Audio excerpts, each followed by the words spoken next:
Hello yes welcome to Shanmukha రుచులండి. మనం ఈరోజు చేసుకోబోతున్న రెసిపీ వచ్చేసి పాలకూర పచ్చడి అండి. ముందుగా స్టవ్ ఆన్ చేసుకొని ఒక ప్యాన్ పెట్టుకొని దాంట్లోకి 1 టీ స్పూన్ ఆయిల్ వేసుకొని దాంట్లోకి ఒక 10 నుంచి 12 పచ్చిమిరపకాయలు వేసుకోవాలండి. ఇవి కారం లేని పచ్చిమిరపకాయలండి.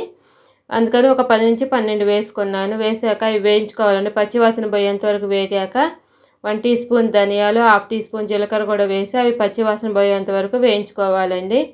అవి కూడా వేగిన తర్వాత ఒక 2 రెమ్మల కరివేపాకు, ఒక 7 వెల్లుల్లిపాయ రెబ్బలు వేసుకోవాలండి.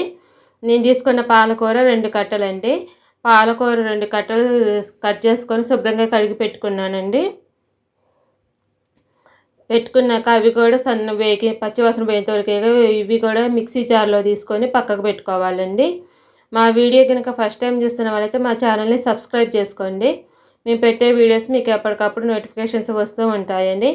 అవి తీసిన దాంట్లోకి 1 టీ స్పూన్ ఆయిల్ వేసుకొని పాలకూర వేసుకోవాలండి. పాలకూర కూడా వేసుకున్నాక ముందుగా నానబెట్టుకున్న చింతపండు వేసుకోవాలండి. అందులోనే వాటర్తో సహా వేస్తున్నానండి. ఎందుకంటే పచ్చడి ఒక 2-3 రోజులు ఉన్నా కూడా నిల్వ పాడవకుండా ఉంటుందండి. ఇది కూడా దగ్గరకు వచ్చేంత వరకు వేయించుకొని వాటర్ అంతా ఇంకిపోయేంత వరకు బాగా వేయించుకోవాలండి. మూత పెట్టి వేయించుకోకూడదండి, మూత తీసే వేయించుకోవాలండి.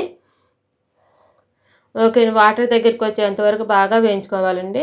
పాలకూర అనేది చాలా హెల్త్కి మంచిదండి. కాల్షియము, ఐరన్ అన్నీ ఉంటాయండి.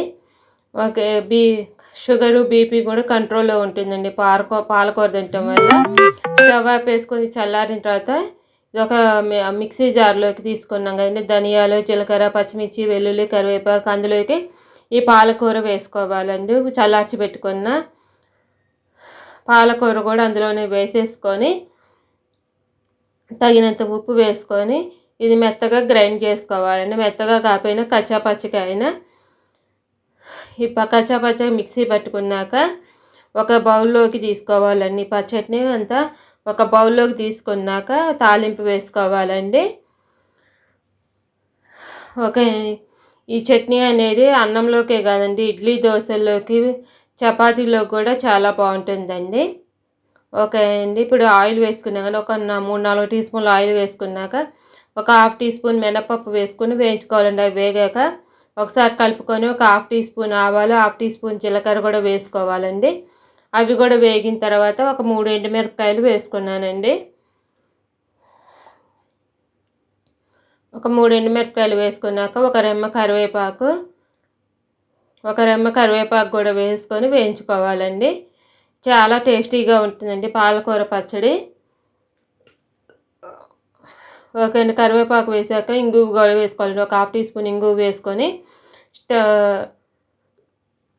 తాలింపునంతా ఒకసారి కలుపుకొని స్టవ్ ఆపేసుకోవాలండి. స్టవ్ ఆపేసుకొని ఈ తాలింపుని పచ్చడిలో వేసేసుకొని తాలింపు అంతా పట్టేటట్టు పచ్చడికి కలుపుకొని సర్వ్ చేసుకోవటమేనండి. పైనుంచి ఒక 1/2 టీ స్పూన్ పసుపు వేస్తున్నానండి.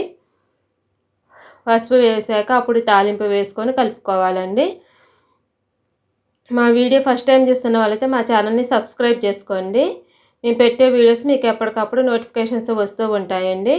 ఓకే, ఇదంతా ఒకసారి పచ్చడికి అంతా తాలింపు కలిపేసరికి కలుపుకొని సర్వ్ చేసుకోవటమేనండి. మా వీడియో మీకు నచ్చినట్టయితే లైక్ చేయండి, షేర్ చేయండి, సబ్స్క్రైబ్ చేసుకోండి.